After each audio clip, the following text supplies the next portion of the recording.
Caríssimo, sofre comigo pelo Evangelho, fortificado pelo poder de Deus.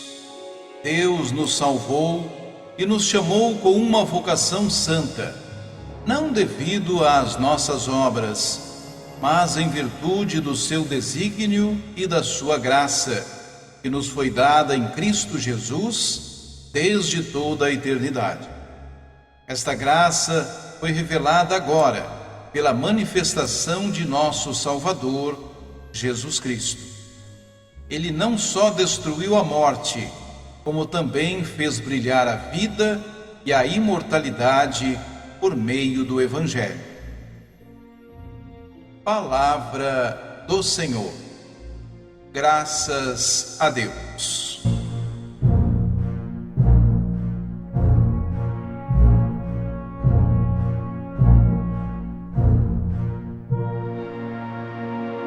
Segundo os Atos dos Apóstolos, Paulo encontrou Timóteo em Listra, cidade da Licaônia, no decurso de sua segunda viagem missionária.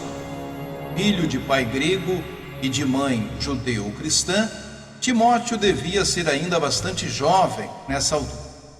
No entanto, Paulo não hesitou em levá-lo consigo através da Ásia Menor, da Macedônia e da Grécia. Tímido e reservado, de saúde delicada, Timóteo tornou-se um companheiro fiel e discreto do apóstolo no trabalho missionário. Para não ter problemas com os judeus, Paulo fê-lo circuncidar, e numa data desconhecida para nós, Timóteo recebeu dos anciãos a imposição das mãos, que o designava como enviado da comunidade para anunciar o Evangelho de Jesus. A atividade de Timóteo está bastante ligada a Paulo, como demonstram as contínuas referências que Paulo lhe faz nos seus escritos. Com ternura, Paulo refere-se a Timóteo como o nosso irmão, colaborador de Deus na pregação do Evangelho de Cristo. E faz referências a Timóteo nas cartas aos Tessalonicenses, na segunda carta aos Coríntios, na carta aos Romanos, na carta aos Filipenses, na carta aos Colossenses e na carta a Filemão. Encarregou-o também de missões particulares entre os Tessalonicenses e entre os Coríntios. Em relação à segunda carta a Timóteo, há, no entanto, um problema sério. A maioria dos comentadores considera esta carta posterior a Paulo. Sobretudo por aí aparecer um modelo de organização da igreja que parece ser de uma época tardia, isto é, de finais do século I ou princípios do século II. A questão continua em aberto. Timóteo é, por esta altura, bispo de Éfeso, na costa ocidental da Ásia Menor. Estão a começar as grandes perseguições. Muitos cristãos estão desanimados e vacilam na fé. É preciso que os líderes das comunidades, entre os quais está Timóteo, mantenham o ânimo e ajudem as comunidades a enfrentar com fortaleza as dificuldades que se avizinham. O nosso texto apresenta-se como uma exortação de Paulo a Timóteo, convidando-o a superar a sua juventude e timidez e a ser um modelo de fidelidade e de fortaleza no testemunho da fé. O autor da segunda carta a Timóteo apresenta os motivos que devem impulsionar Timóteo a cumprir com fidelidade a sua missão apostólica.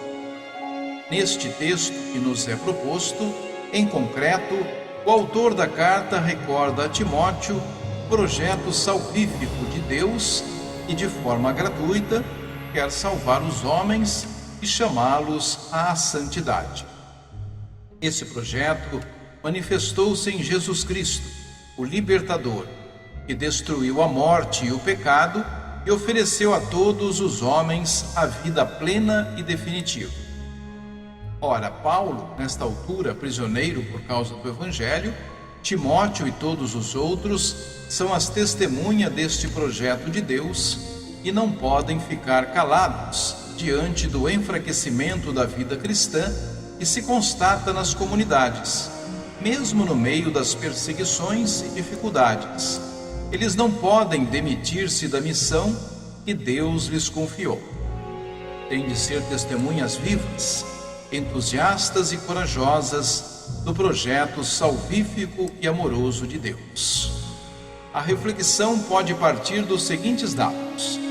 Mais uma vez, somos convidados a recordar que Deus tem um projeto de salvação e de vida plena para os homens, para todos os homens. Quase todos os domingos, a palavra de Deus convida-nos a tomar consciência desse fato, mas nunca é demais lembrá-lo, até porque os homens do nosso tempo tendem a esquecer Deus e a viver sem a consciência da sua presença, do seu amor, da sua preocupação com a nossa vida, a nossa realização, a nossa felicidade.